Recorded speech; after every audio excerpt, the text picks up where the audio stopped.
Hello.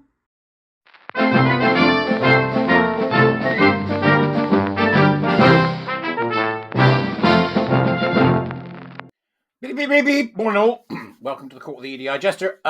Become a warrior teacher. Come and join us for February. Still recruiting. Other than that, we're a few days away from Trump being in power. I'm still watching what's happening, but I thought we'd have a look at something different this morning because this is a threat to us all, and it's incredibly serious. And I don't think people are aware of it. Right before that, I shall take a sip of my tea because I'm like that, right? There is a thread on Twitter from Ian Mansfield at IG Mansfield, the link to which is in the details. Okay, so subscribe, hit that button, all the usual stuff. Follow the tweet if you can.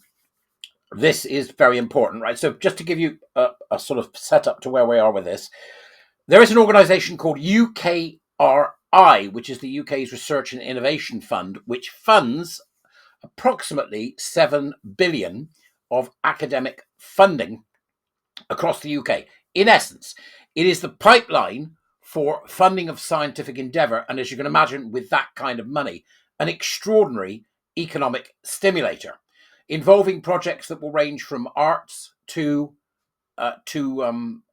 real serious stuff like mini reactors, and which I think they've now stopped. But the mini reactor project is obviously very important to us for our own energy efficiency and also self-sufficiency. So what's Ian's uncovered here is something that actually I blew the whistle about a long time ago. I knew what they were up to 2 or 3, maybe 4 years ago. This is a very dangerous occurrence, and Ian rightly points it out. But let's take you through some of what Ian's put in his 4-tweet thread, and would look forward to your comments about this because I think it's incredibly serious. The latest on UKRI's ongoing attempt to sabotage UK's scientific endeavour by diverting research funding from excellence and impact, or as the warrior teachers would say, might, meritocracy, intelligence, talent, and excellence. These are some of the metrics it is proposing to use to allocate 1/4 of its quality-related research funding. Going for growth, says Ian. Hardly. Take a butcher's at some of this. So number 4, for example, here is inclusivity. The institutional unit, that is those that are receiving the funding, tackles inequities in the research system and robustly addresses equality, diversity, and inclusion across all of its activities. Well, first of all, you've got to ask yourself the question, what do they mean by robustly and what do they mean by inequities? Interesting, isn't it? It's so loose as to mean nothing. But this is, make no bones about it, this is critical social justice at the very root of the science endeavours of the entirety of the UK. It's phenomenally dangerous. Institute and unit recognises and values our diversity of experiences, skills, competences and outputs, including through recruitment, reward and recognition. Now, that's a good thing, right? That's a good thing. However, Institute unit takes fair and transparent approaches to employment, including addressing precarity, discrimination and bullying and harassment. That's about trying to get people in because there isn't enough women or isn't enough black people or isn't enough whatever the hell it may be. And bullying and they've got to address bullying and harassment specifically in their bid to get money for a scientific endeavour. This is insanity. This is the social sciences sticking its fetid knob up the backside of reality. It really is. And then they give you what evidence can be used there.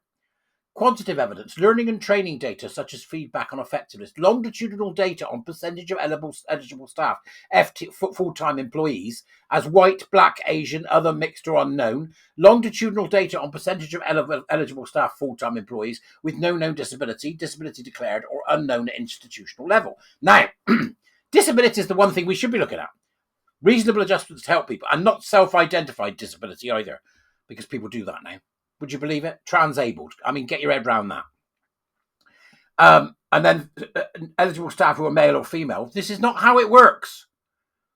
Right? None of that matters. Can you do the job? Do you have, as Ian said at the top, I can go back to the top there, that this should be done on the idea of excellence and impact to culture. That's not what they're looking for. That's not what they're looking for. And what they're saying here is that you should, in all of this, essentially what they're saying, as you'll see when you go and look at the tweet, is that you have to build a bureaucracy around EDI, which is going to take up a huge portion of the funding, which we're paying for as the public. It all needs to end. I mean, Trump has ended DEI and EDI in the public sector. He said, that's it, we're done. It stops immediately, we defund the law. We need to do the same thing. Ian continues, rather than funding the research units most effective at curing cancer or developing the latest AI or nanoparticles, UKRI wants to fund them for reducing their carbon emissions or engaging in committees about academic citizenship. It's utterly insane. Utterly insane.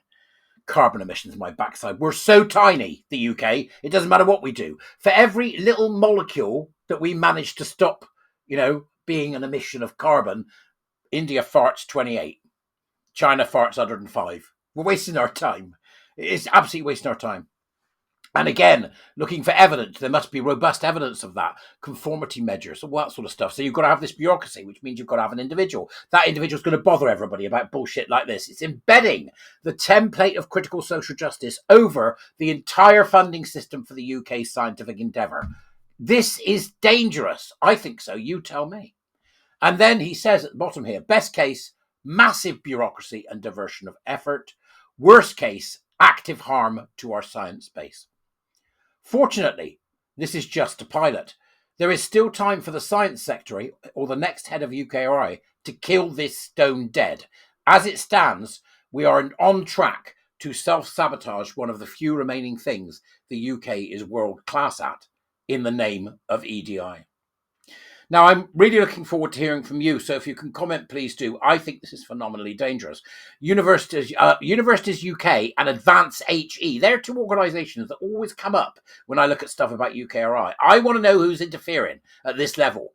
Who has got the ability at this level to walk in and say, the government's given you X billion pounds to fund various academic activities. We're going to stick EDI in that so that we can screw with it and make everybody believe there are power and oppression narratives everywhere and that we need to save the planet.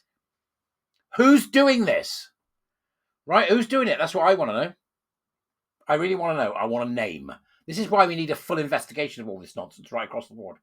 Any investigation into any of this needs to start looking at the philosophy at the base of what's causing so many problems across our society. So many problems. And I'll bet you it's EDI and DI that's at the root of all of it. I'll put money on it because it is such a fetid belief system, such a revolting idea. Equity, a filthy idea on every level. But that's just me being a mad blowhard. You tell me what you think, because I reckon this is phenomenally dangerous. So come and be a warrior teacher. We need you. All right. And over to you. Let me know what you think in the old comments and the link to the tweets downstairs. I shall see thee later. And please do have an absolutely fantastic day. Bye, everyone.